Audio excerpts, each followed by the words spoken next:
Hello guys, welcome back to my channel, my brotherku ya. Jumpa lagi nih sama saya, siapa lagi kalau bukan John Itung. Oke guys, di kesempatan yang berbahagia ini saya akan sharing ya tutorial ganti LCD touchscreen Samsung A02s. Di tanganku ini sudah ada HP-nya Samsung A02s yang akan kita ganti LCD sama touchscreen-nya. Nah, itu sudah nggak bergambar tuh guys ya LCD-nya.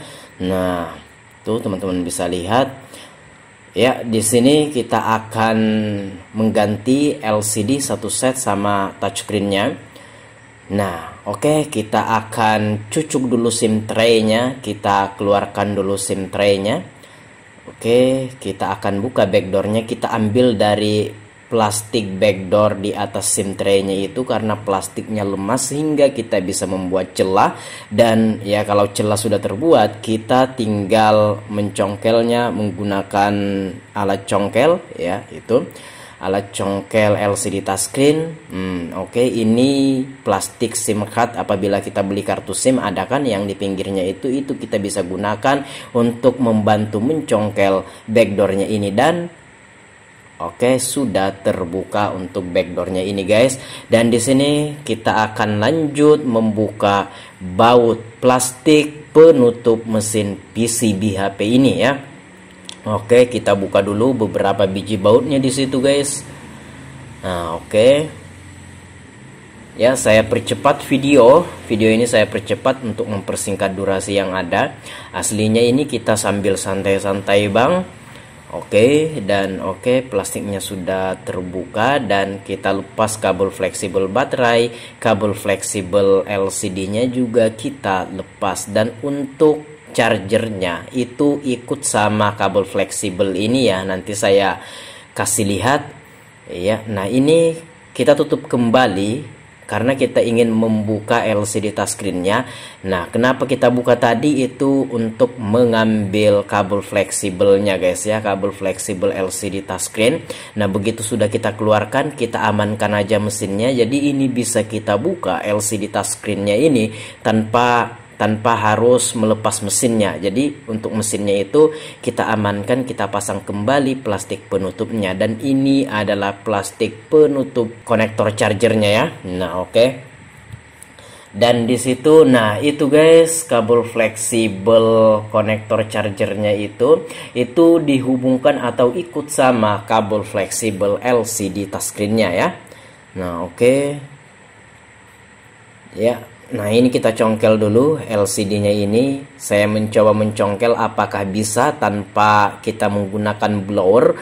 Nah, biasanya kalau memang terlalu kuat lemnya, kita akan gunakan blower untuk membantu mengurangi atau membantu membuka lekatnya lem di balik touchscreen-nya ini. Nah, oke. Dan ini kita coba, padahal di situ sudah saya hidupin untuk blowernya, sudah kita panasin, kita siap-siap. Dan ternyata ini gampang aja guys ya, yang penting celah sudah terbuat. Dan ya, karena LCD touchscreen-nya ini pengen dibuang setelah ini, maka dari itu walaupun caranya agak kasar sebenarnya nggak apa-apa sih, nggak masalah. Cuma ya kalau caranya bisa lebih halus kan kenapa tidak, walaupun nantinya ini mau dibuang juga pada akhirnya LCD touchscreen-nya ini. Kita buka konektor chargernya ini guys ya, PCB atau papan ya, papan PCB untuk konektor chargernya kita buka dulu aja ya. Kita congkel guys ya, memang agak sedikit kuat nih karena ini belum pernah dibuka sama sekali ya. Kita usahakan, kalau belum bisa kita cari celahnya guys ya. Jangan dipaksakan kalau memang belum bisa. Nah, oke, terbuka dan itu ada stiker warna merah. Nah, menandakan HP-nya ini udah udah masuk air, dan LCD touchscreennya udah kita lepas, dan itu kabel fleksibel konektor chargernya ikut dengan kabel fleksibel LCD-nya guys ya. Baiklah, sampai di sini Bang, kita akan memasang LCD touchscreen yang baru. Nah, sebelumnya perlu diketahui dan perlu diingat bahwasanya bekas-bekas atau sisa lem sebelumnya yang ada pada frame atau tulang tengah itu harus bersih. Ya, kenapa? Kalau misalkan masih ada bekas lemnya atau double tipnya, nah ketika kita pasang LCD touchscreen yang baru ini, itu bisa-bisa nggak rapet guys ya. Jadi untuk membuat LCD ini rapet dan presis ya, LCD yang baru ini, ada baiknya untuk sisa atau bekas lem yang lama itu harusnya dibersihkan dulu. Dan ini sudah aku uji coba, sudah aku tes, sudah bagus. Jadi kita tidak langsung main pasang-pasang aja, tapi di video ini langsung saya pasang. Kenapa? Karena saya udah mengeceknya ya. Jadi ini kita langsung ke inti-intinya saja. Ini sudah lulus ya, lulus pengecekan. Dan untuk segelnya kita lepas ya.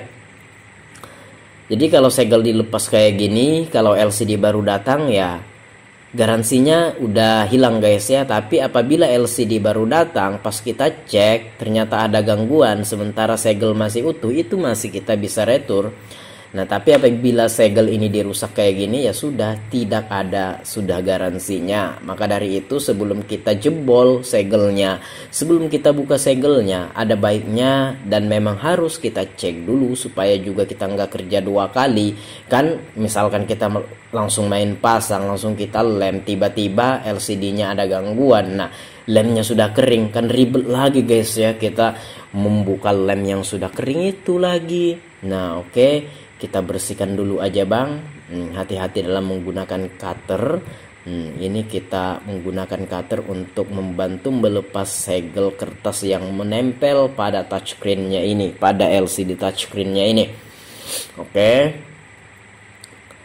Iya. Kalau sudah dirasa sudah sip, ya tinggal kita prepare aja, tinggal kita pasangkan aja guys. Ya, nah itu lepas isolasi untuk mengamankan kapasitor atau resistor dan komponen-komponen pada LCD-nya itu. Jadi itu kita benerin dulu, jangan sampai nantinya itu terbuka kayak gitu guys ya. Yang dikhawatirkan kalau tersentuh sama frame atau tulang tengah, takutnya itu konslet guys. Bisa jadi sih, karena frame atau tulang tengahnya itu kalau nggak salah arus listriknya bisa mengalir di situ. Udah kita pernah coba ya di besi tulang tengah itu. Nah, kalau ini tersentuh ke tulang tengahnya, ke frame-nya ya takutnya nanti konslet. Nah, maka dari itu kita lapis lagi pakai isolasi untuk mengamankan komponen-komponen yang ada pada LCD-nya ini ya, LCD touchscreen-nya ini. Jadi seaman-amannya. Nah, itu solderan untuk lampu LCD kalau saya tidak salah ya. Nah, itu. Oke Bang, kalau dirasa sudah sip ya sudah, tinggal prepare aja kita pasang LCD touchscreen-nya. Oh, kita lapis lagi untuk lebih mengamankan. Nah, kita pasang dulu mesinnya. Ya. Oh, nggak main tes langsung pasang ini ya, karena sudah kita uji coba, sudah kita tes dan hasilnya ya memang bagus. Nah, inilah teknik saya memasang LCD. Nah, sebenarnya untuk memasang LCD ini kalau menurut saya, dan saya sering menggunakan juga, itu ada dua teknik guys ya. Yang pertama biasanya, nah itu kita pasang dulu kabel fleksibel LCD-nya ke sana, ke mesin PCB-nya. Nah, jadi ada dua teknik yang biasa saya gunakan untuk memasang LCD touchscreen. Nah, tergantung sama backdoor yang ingin dipasangkan. Saya cek dulu. Nah, sebelumnya saya sudah cek, ternyata backdoornya ini guys, kalau kita mau pasang itu butuh tekanan yang kuat, sehingga saya khawatir nantinya kalau kita lem duluan LCD touchscreen-nya ini, pas kita tekan terlalu kuat, dikhawatirkan akan mengalami gangguan tuh LCD touchscreen-nya. Maka dari itu di sini saya akan mengelem belakangan, karena untuk menekan backdoor yang terlalu kuat itu saya khawatir jika harus menekan LCD touchscreen-nya. Tapi apabila backdoornya itu dipasang, ditekan enak aja, nggak butuh tenaga yang kuat, biasanya saya mengelem duluan tuh LCD touchscreen-nya ya. Jadi walaupun ketekan, nah nggak ketekan terlalu kuat gitu kan, sehingga ya tetap aman-aman aja bang. Oke, dan ini kita pasang dulu plastik sekaligus buzzer atau speaker musik, speaker gede, speaker suara. Nah itu plastik penutup konektor chargernya. Nah buzzer atau speakernya juga di situ ya. Nah itu yang saya maksud ketika kita menekan penutupnya ini ya. Jadi kita tidak menekan LCD touchscreen-nya. Nah karena butuh tenaga yang lumayan kuat guys ya. Nah itulah yang saya khawatirkan. Nah oke, coba kita tekan. Nah kalau terlampau kuat, nah seperti ini kita tidurkan dulu LCD touchscreen-nya, kemudian kita tekan. Nah seperti itu, jadi kita menekan itu langsung menekan frame atau tulang tengah, jadi LCD-nya tidak kita tekan. Nah tapi cara ini berbahaya kalau kamu tidak hati-hati. Nah kalau tergantung tuh LCD touchscreen kamu, karena belum dilem ya bisa-bisa sobek tuh kabel fleksibelnya. Jadi semua cara memiliki konsekuensi serta resiko ya. Jadi tergantung kita pilih cara yang mana. Jadi di sini saya memilih cara ini. Jadi kita tidak menekan LCD touchscreen-nya terlalu kuat, namun konsekuensinya kita harus hati-hati kalau lepas saja pas kita pegang tergantung LCD touchscreen-nya bisa putus tuh kabel fleksibelnya. Nah begitu juga kalau kita lem duluan, nah kabel fleksibel aman, nggak mungkin akan tergantung karena lemnya sudah kering, namun kalau ditekan terlalu kuat dikhawatirkan LCD touchscreen-nya itu mengalami gangguan, bisa jadi LCD-nya buram, bergaris, atau fungsi daripada touchscreen terganggu ketika kita tekan terlalu kuat ketika kita memasang backdoornya. Maka dari itu di sini saya memilih cara ini, yaitu mengelem belakangannya, tapi kita harus mesti hati-hati, jaga-jaga, jangan sampai LCD touchscreen-nya ini tergantung-gantung. Nah, oke bang, di sini kita pasang dulu semua baut-bautnya. Oke. Iya, kita pasang dulu baut-bautnya ini. Ada beberapa biji baut di atas sama di bawah. Iya. Nah itu guys, saya percepat ya video ini, persingkat durasi yang ada. Aslinya ini kita sambil santai-santai ya. Nah oke, jangan sampai ada baut yang ketinggalan. Nah oke, di sini LCD-nya itu sudah kita uji coba, sudah kita cek dan ternyata aman-aman saja. Nah itu belum kita lem guys. Oke, nah di sini kita akan mencoba memasang backdoornya ini. Iya. Nah itu saya tidurkan LCD touchscreen-nya tanpa harus menekan LCD touchscreen-nya ketika memasang backdoor, karena backdoornya ini butuh tenaga yang kuat ya. Nah itu sehingga LCD-nya kita amankan kayak gitu, makanya kita tidak mengelem di awal. Oke. Karena untuk backdoornya ini sendiri butuh tenaga yang kuat untuk menekannya. Dikhawatirkan kalau kita udah mengelem LCD, kita menekan LCD touchscreen, takutnya LCD touchscreen-nya malah terjadinya gangguan. Jadi ya kita memilih cara yang ini. Oke, tergantung teman-teman aja sih cara yang mana. Kalau saya cara yang ini ya. Oke, dan saatnya kita melakukan pengeleman. SIM tray-nya dulu kita pasang. Oke. Nah, Samsung Galaxy A02s.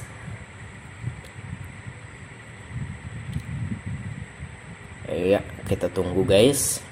Nah ini adalah lemnya, lem Zanlida T7000 yang 110 mili yang warna hitam. Harganya ini bervariasi atau beragam, beda toko beda-beda harga. Di Shopee banyak, di Tokopedia juga ada. Harganya ada yang jual 25.000, 27.000, 28.000, ada yang jual 30.000, ada yang jual 35.000, ada bahkan yang jual 40 ribuan ya. Yang 110 mili ini ada juga yang setengahnya 50 mili harganya belasan ribu, 15.000, 16.000, 17.000, ada juga yang 15 mili harganya 10.000, ada juga yang jual di bawah 10.000 seperti 6.000, 7.000, 8.000, 9.000. Dan di sini kita lanjut dulu, kita bubuhkan lemnya ke frame atau tulang tengah. Nah, untuk bagian atas itu jangan sampai ke tengah karena di sana ada kamera. Di tengah itu ada kamera, ada saringan speaker earpiece dan ada sensor. Jangan sampai ketiga itu terkena lemnya, baik kamera, penutup atau penyaring atau filter speaker earpiece maupun sensornya ya. Kalau sensornya ketutup lem, terkena lem, nanti pas kamu nelpon layar HP ini otomatis akan mati sendiri guys ya. Maka dari itu untuk yang di tengah itu sedikit aja. Dan jangan lupa untuk penyaring speaker earpiece-nya itu, kalau nantinya teman-teman membuka LCD touchscreen yang lama dan dia ikut di LCD touchscreen yang lama, jangan lupa dipindahkan ya ke sana, ke frame atau tulang tengahnya. Nah, kalau filter atau penyaring speaker earpiece-nya itu nggak dipasang, itu akan kelihatannya akan jebol, tidak enak dilihat gitu kan. Oke. Ya, nah ini kita elus-elus saja pakai jari tangan kita guys ya, lem yang belepotan itu.